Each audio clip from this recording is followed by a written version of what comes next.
Sometimes we'll have a long product of numbers and we will have to determine the sign of our answer based off of the signs of the numbers that we're multiplying. Now, fortunately, there are some rules that help us with this, and they're pretty easy to implement. Basically, it works like this. Every two negatives will turn out to be a positive, right? Because we know that a negative times a negative gives you a positive. So if you have an even amount of negatives, then they all get paired up together and your final answer will be positive. And if you have an odd amount of negatives, then you have pairs of two with one left over.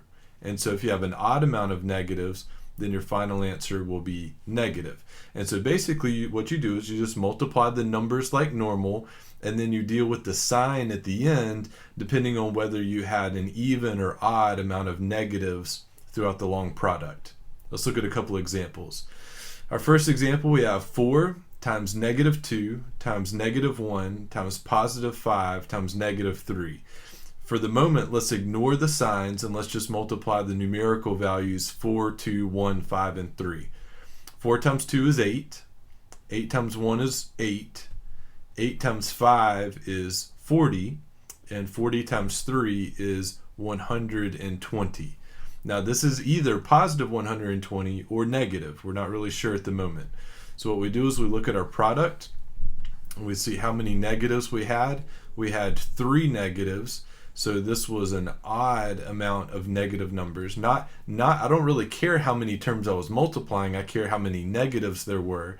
And since there was an odd amount, remember we would make our final answer negative. So this would be a negative 120. All right, now let's look at our next example. We have negative negative 6 times 3 times negative 2 times negative 2. Again, let's put the signs to the side for now, and let's just multiply 6 times 3 times 2 times 2. Let's see, 6 times 3 is 18. 18 times 2 is 36, and 36 times 2 is 72. So it's either going to be positive 72 or negative 72. Let's see which. So for that, we're going to count our negatives. We have 1, we have 2, we have 3, we have 4 negatives. That's an even amount of negatives. So since that's even, then our final answer will be a positive 72. So multiply your numerical values and then deal with the sign at the end depending on whether you had an even or an odd amount of negatives.